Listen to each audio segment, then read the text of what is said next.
Mon podcast IMO.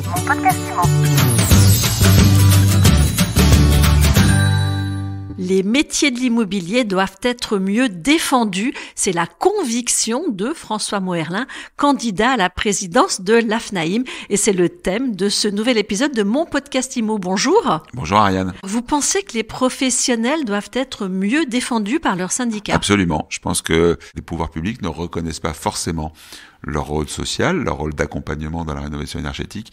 Je veux mettre en avant cette dimension. Nous avons tout intérêt en France à avoir un secteur du logement qui soit intermédié, parce que l'intermédiation, c'est la garantie que les règles sont respectées par tous. Concrètement, quelles actions comptez-vous mettre en place ? Il faut prendre chaque métier d'abord indépendamment pour regarder à quel point notre intervention est vertueuse. Par exemple, si on prend le cas de la gestion locative et de la location, on sait qu'aujourd'hui il y a énormément de règles à respecter. Je pense que l'intermédiation est beaucoup trop faible puisqu'elle ne représente que 50% des locations et 40% de la gestion locative. Et le marché non intermédié de la location est la porte ouverte aux discriminations, et la porte ouverte au non-respect des règles, par exemple, de sélection des locataires. Et je crois que c'est très dommageable pour le fonctionnement de notre société.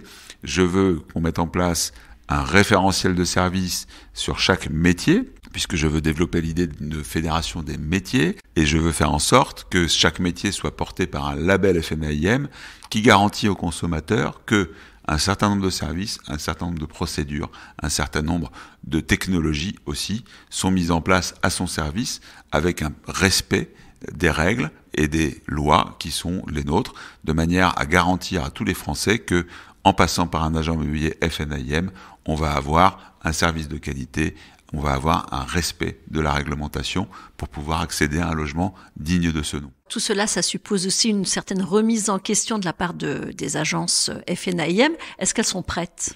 Écoutez, je pense que c'est le rôle du syndicat. La FNAIM est une grande famille, c'est le premier syndicat immobilier français avec 10 000 adhérents. Et on a les moyens aujourd'hui, grâce à nos chambres départementales, de faire en sorte que nous soyons au contact de chacun d'entre eux pour d'abord leur faire prendre conscience davantage de ce rôle social, de ce rôle d'accompagnement, de ce rôle dans la fluidification de l'économie française, parce qu'il est important. Et nous avons le devoir également, vous savez qu'on a une école qui s'appelle l'École supérieure de l'immobilier, donc de la formation, et nous avons le devoir de les aider à monter en gamme. Nous allons le faire au travers de différents moyens que sont la formation, mais que sont aussi les services au travers d'une centrale d'achat qui va nous permettre de mutualiser les coûts, de pouvoir payer, je dirais, moins cher nos fournisseurs, d'avoir une négociation avec eux, de manière à ce que chacun d'entre nous puisse souscrire des services qu'il mettra ensuite à disposition des clients dans les meilleures conditions. Qu'est-ce qui vous déplaît aujourd'hui dans la façon dont les pouvoirs publics appréhendent les agents immobiliers ? Écoutez, quand on a besoin de nous, on sait nous trouver. Sur la rénovation énergétique, par exemple, c'est le parfait exemple.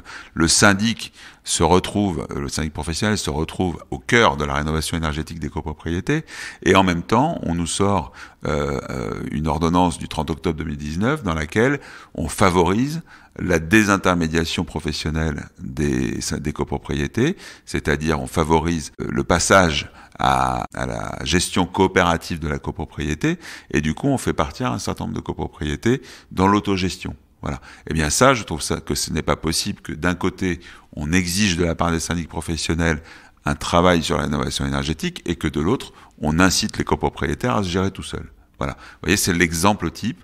Je pourrais en citer beaucoup d'autres en transaction ou en gestion locative. Et le grand public, est-ce que vous voulez travailler aussi sur la façon dont il vous perçoit ? Ah oui, absolument. C'est pour ça que on veut réhabiliter ce cube jaune. C'est vrai que nous avons Vesta qui est l'emblème de toute la profession, mais justement, puisqu'il est l'emblème de toute la profession, indistinctement, il ne permet pas aux consommateurs de voir et d'identifier un agent immobilier augmenté.